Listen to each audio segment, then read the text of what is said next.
I'm Bistra Stoimenova, student code 1607547, and this is my resubmission of oral presentation for MA Photography at Falmouth University. My work is focused on documenting the cultural, historical, and natural heritage of the Balkans. So during this module, I made a few trips around to document it. My first trip was to Crete, Greece, where I documented the beauty of the Mediterranean. My second trip was to the capital of Romania, Bucharest, where I documented the imposing architecture. And last but not least, I roamed the streets of my hometown, the capital of Bulgaria, Sofia, to document the beauty of abandoned buildings. I focused during this module on spreading the word and finding more audiences for my project. To do this, I try to maintain a strong social media presence via my profiles on Instagram, Facebook and Blogger. What you can see on the right is a print screen of my Instagram account, which so far has been featured in several other Instagram feeds with credits to me and to the project.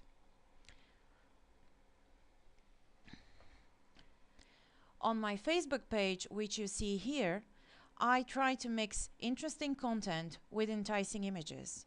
So once I upload an image, I include some useful information, some travel tips and useful websites.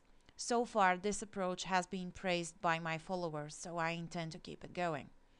Another thing I recently started was to keep uploading behind-the-scenes videos on my Facebook page so that it would come up earlier in the Facebook algorithm.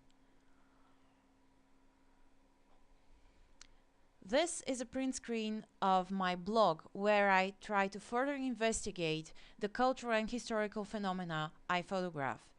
Since space on Facebook and Instagram is limited, here I can tell the full story and can give my readers further insight into the thing, plus give some useful references. In my work, I aim for diversity of content and attracting as many audiences as possible. For that, I use all info channels available, not only social media, but YouTube as well, where I too upload the behind-the-scenes videos I upload on my Facebook page. I also try to participate in as many photo contests as possible to get my work showcased and get more feedback.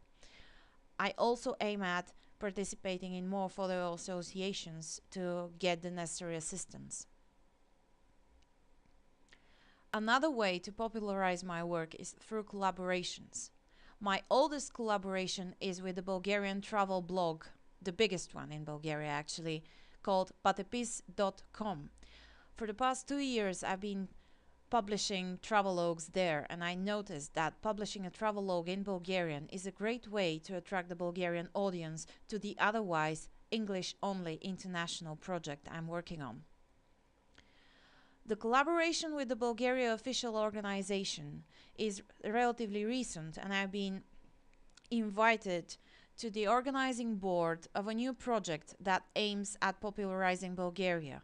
They loved my photography and my writing skills, and that's the reason I'm part of the project, and we'll see what will happen there. Another collaboration I'm proud of is with the Balkanium magazine. It's a relatively recent project aiming at popularizing the culture of the Balkan area. So I wrote to them with the idea to collaborate, and they are okay. So I'll be uploading my first article for publication within the next few weeks. Another idea for collaboration I have is with the Fading Sofia project, the ones I used to create my work in progress portfolio. I've written an email for collaboration to them, but so far I've gotten no response. Maybe I should write again.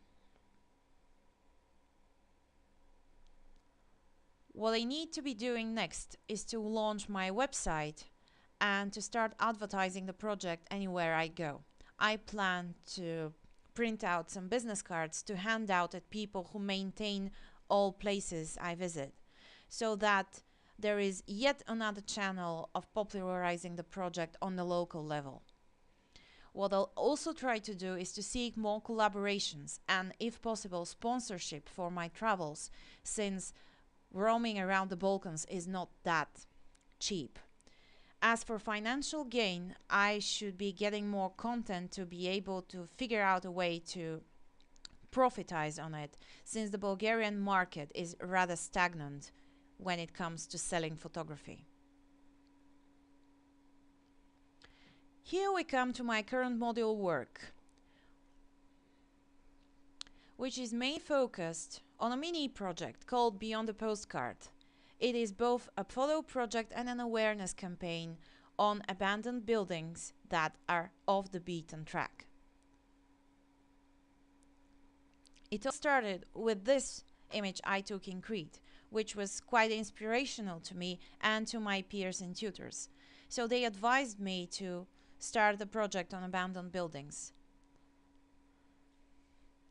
Having limited time and taking on the challenge, I roamed the streets of Sofia to document the beauty of abandoned buildings there, and I found out that the whole experience was quite focusing and challenging to me, because I've never done something so concise and so focused in such a short period of time. As always, my work had a lot of influences. The first and foremost was the Fading Sofia project. As you can see from the print screen on the slide, they had a whole map devised to show all locations of abandoned buildings around town. Once you click on a location, you get the exact Google Maps location plus some information about the place, plus some images. My artistic inspiration comes mainly from Zdravko Jonchev's project Disappearing Bulgaria, in which he explored the insides of abandoned buildings around Bulgaria. This is my favorite image from the series, an image I saw 2 years ago at an exhibition. At that time I had no idea that I'll be doing a project on abandoned buildings, but when I had to, Zdravko Jonchev was my first choice. I love his style and the way he portrays the voidness of the place and the air of loss and abandonment, but I don't like the over-processing and too much HDR look of some of his shots. So in my approach, I tried to reduce the HDR but still emphasize on detail. As in this one, I really like the way he portrayed the whole scene, but it's a bit too much post-processed to me. I also like the work of Dimitar Kilkov, who managed to keep the natural look yet put an artsy approach to things. This image is of Buzluja Peak, a monument of the Communist Party, and it shows both the place and the artistic view of it. Chris Gray's work on this abandoned place in Namibia was also very inspirational, because it's all about composition and not so much about post-processing. I loved this because it looks as if it's been taken out of a Star Wars movie. It looks surreal yet real. It portrays the place, but it doesn't get into over post-processing. So in my work, I really try to incorporate both the post-processing and emphasis on details Zdravko Jonchev uses with the more natural look of all others. I also found some inspiration in the Abandoned in Bulgaria project. They are an organization that documents all abandoned places around Bulgaria, but their approach is much more like point and snap than thinking about composition and post-processing, so I just found information there. Having said all that, I want to thank you for your attention. Any further information and insights on my work during this module can be found in my CRJ. Here are my references. And this is the list of figures.